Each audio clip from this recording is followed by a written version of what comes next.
Hi guys, welcome to another episode of Living Life at Life View. I am your host, Dr. Veronica Garcia, and today I have a super special guest, and special because I get to teach him this quarter, and he gets to be in one of my classes, and I'm really excited for the world to hear a little bit more about Damontae Dewitt. Hi Damontae, welcome. How are you? I'm doing good, Dr. Garcia. How are you? I'm so good. I'm really happy to have you here. Happy to be here. Thank you. So Damontae, tell the world a little bit about you. Where do you come from? What program you're in, and what class or what? How far into the program you're in? So I am from Wisconsin. Okay. I know it's it's not Georgia, but Cheese state. Cheese state. Yep. America's Dairyland. So I'm from Wisconsin. I am currently in the DC program. Yeah. I'm an 8th quarter student, and yeah, that's where I'm at right now in my life journey. I love it. And why the DC? Why the Doctor of Chiropractic program? So a long time ago, I always wanted to help people. Yeah. And somebody told me I had a nice smile. And I said, thank you. But I also realized that when people see people, they look at their teeth a lot and they say, they base some opinions off of their smile. Yeah. And I started looking at people's smiles more once people started telling me that I had a nice smile. And I said, some people don't have nice smiles, so I want to help them get good smiles. Okay. So then I decided I was going to be a dentist. Yeah. So since I was a child, I was like, I'm going to be a dentist. I'm going to be a dentist. Interesting. Yeah. And then once I got into undergrad, I took my DAT, or during undergrad, I took my DAT, got into dental school, but I was also on the track team. I got injured on the track team, and one of my teammates was like, you should go see my aunt, because it was a low back injury. And I went to the doctor. They said they wanted to give me a cortisone shot, and that was the only thing they could do, and I didn't want to do that. So my teammate, she said, you should go see my aunt. She's a chiropractor. And I said, okay, I've never been to a chiropractor before, so I'll give it a shot. Yeah. Went and visited her aunt, got a couple adjustments, and after that, I was almost pain-free. Yeah. And that's when I said, I don't want to be a dentist anymore. I want to help people how she helped people.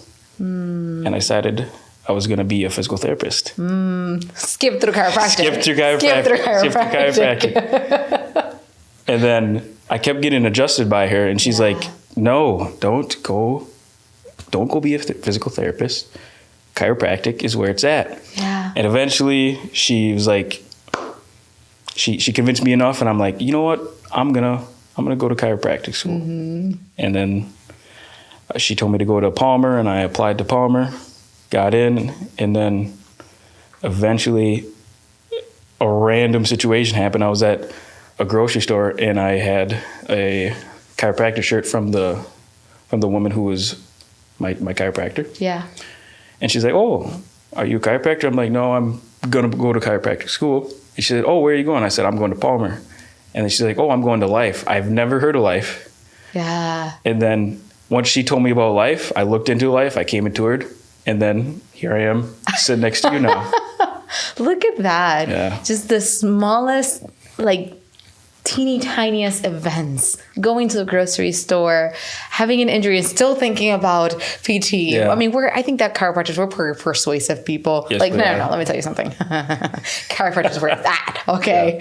Yeah. But it's such a beautiful thing that all these little teeny tiny experiences have to align for you to come here. I agree. So tell me, you had already applied to Palmer.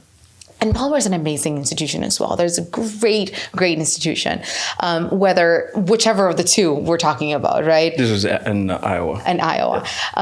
It's great institutions, both of them. But what made you from touring Life University say, I want to be here? So because I'm from Wisconsin, I grew up on a farm. Yeah. A lot of people don't see me being a farm boy. But I grew up on a farm. And I was always surrounded by nature. I always was around animals. I wanted to be outside. So when I went and toured Palmer, the campus, it was a nice campus. But as soon as you step off campus, there's a 6-lane road right there. And you're just in the middle of the town of Davenport. It just doesn't feel welcoming. It feels confined, and there's too much pressure from the outside pushing in. And when I came to Life, I said, I toured the campus and I was like, there is no way that this is actually 15 minutes from downtown Atlanta. From Atlanta, yeah. It is insane because we have the little reserve with all the walking trails. Yeah. And our campus is so wide and expanded, and it doesn't seem compact at all. Yeah. And that's when I said, I don't feel like I'm in the middle of a city. Yeah. In a huge metropolitan area. Mm-hmm. And that's what made me decide to choose life over Palmer. That's awesome. I love that. I love our campus. I truly do. I come from an undergraduate institution that we had a ginormous campus. Like every department had its own like building and whatnot. And transferring here and be able to have everything walking distance, but still is a good 15 to 20 minute walk. Yeah. Like it's not, I'm just going to walk 5 minutes and be in the next place, right?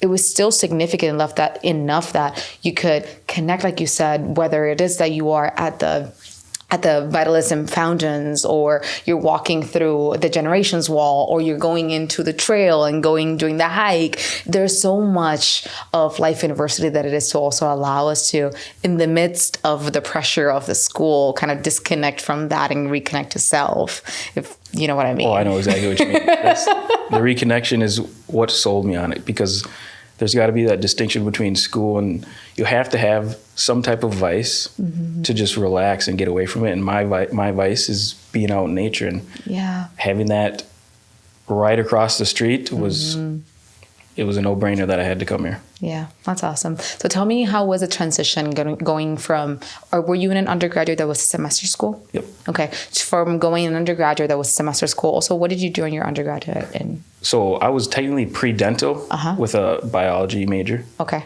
And so I focused a lot more towards the dentistry track. But then once I decided to not do that, I just cut that, and then I was strictly a biology major. But the transition was a little rough because I would always dread 8 a.m.s in my undergrad, and then I had maximum 3 classes a day. But then coming here, they're like, yeah, the first class you have is at 7 a.m. during orientation. And I'm like, 7? I'm usually not awake until like 7:45. Yeah. And knowing that the classes were from like 7, sometimes they could be 7 to 7. It was rough in the beginning. Yes. The exhaustion hit me very quickly. But after the first month and a half, I got pretty used to it. Yeah. Because you have to. It's the start of a 3.5-year journey. So. Yes. And they say that it takes 30 days to start building a habit, so you are immersed in it. Yeah. Really quick.